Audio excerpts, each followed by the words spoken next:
আসসালামু আলাইকুম অষ্টম শ্রেণীর শিক্ষার্থীদের আজকের ক্লাসে স্বাগতম। আজকের ক্লাসে আমি তোমাদের বিজ্ঞান অনুশীলন বইয়ের ফিল্ড ট্রিপের প্রথম, দ্বিতীয়, তৃতীয় ও চতুর্থ মানে এই 4টি সেশনের সমাধান দেওয়ার চেষ্টা করব। তো দেখো, এখানে কল্পনা করো তো স্কুলের ব্যাগটা কাঁধে চাপিয়ে বাড়ির দরজা থেকে শুরু করে কিভাবে কোন দিক দিয়ে তোমরা বিদ্যালয়ে আসতে হয়।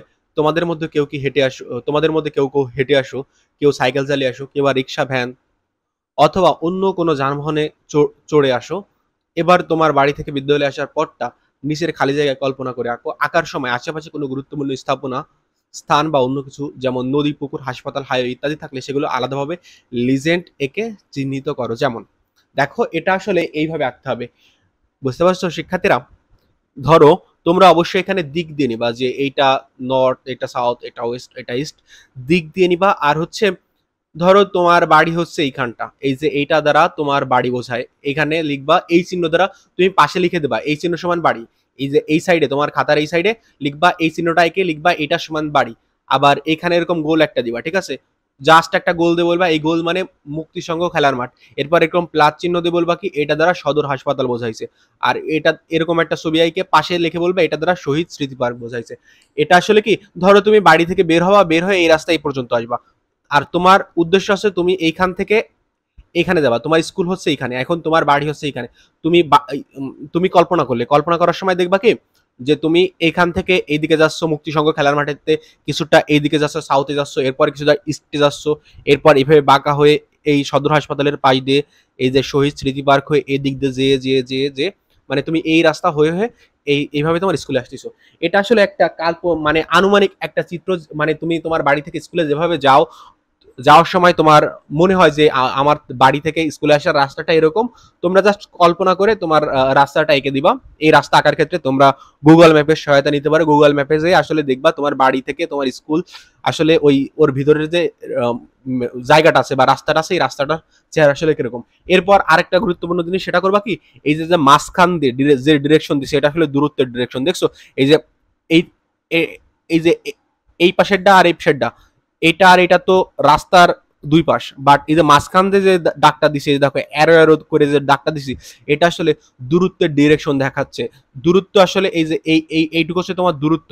বাট যদি সরণ বলো, সরণ কি, সরণ হচ্ছে প্রথম অবস্থান থেকে শেষ অবস্থানের যে সরলরৈখিক দূরত্ব সেটা হচ্ছে সরণ। অর্থাৎ এটা হচ্ছে সরণের রেখা, এখান থেকে এটুকু হচ্ছে তোমার সরণ। আর এই যে আঁকা বাঁকা এই যে অ্যারো করা এই যে রেখাটা, এই রেখাটা যে দৈর্ঘ্য সেটা হচ্ছে তোমার দূরত্ব। এইটুক করবা, এটুকু করলেই হচ্ছে। এরপর দেখো, এরপর হচ্ছে তৃতীয় চতুর্থ সেশন। তৃতীয় চতুর্থ সেশনে যদি যাই তো দেখো, এখানে এখানে আসলে বলছে পড়া হয়ে গেলে বলো তো তোমার বাড়ি থেকে বিদ্যালয়ে যে ম্যাপটা এঁকেছিলে সেটা দূরত্ব কোনটি, সরণ কোনটি। এই যে এইখান থেকে এইটুকু হচ্ছে সরণ, মানে এই সোজা পথটা হচ্ছে সরণ। আর দূরত্ব হচ্ছে তোমাদের আগেই বলছি, দূরত্ব হচ্ছে এই যে এই রেখাটা, এই রেখাটা হচ্ছে কি শিক্ষার্থীরা, এই রেখাটা হচ্ছে তোমাদের দূরত্ব। অর্থাৎ দূরত্ব এই যে এইটুক, এই যে এই সবটুকের দৈর্ঘ্য, আর সরণ শুধুমাত্র এই সোজা এই পটটুকের দৈর্ঘ্য। এরপর দেখো, এই মুহূর্তে তুমি যেখানে অবস্থান করছো সেখান থেকে তোমার শ্রেণীর ব্ল্যাকবোর্ডের দূরত্ব সরণ অনুমান করো।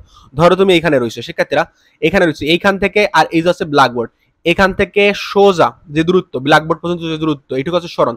আর তুমি এইখান থেকে প্রথমে এইদিকে যাবা, এরপর এইদিকে যাবা, এরপর এইদিকে যাবা, উপরে যাবা। এই এই এই যে আঁকা বাঁকা যে পথটুক, এই যে আঁকা বাঁকা যে পথ, এই পথে যে দৈর্ঘ্য সেটা হচ্ছে দূরত্ব। দূরত্ব কোনটুক, দূরত্ব আছে এই যে আমার লাল কালারের পয়েন্টারের দিকে লক্ষ্য করে, এইখান থেকে শুরু করে এইটুক এইটুক এইটুক এইটুক, এই সবটুকের দৈর্ঘ্য হচ্ছে দূরত্ব। আর এখান থেকে সোজা এইটুকের দৈর্ঘ্য হচ্ছে সরণ।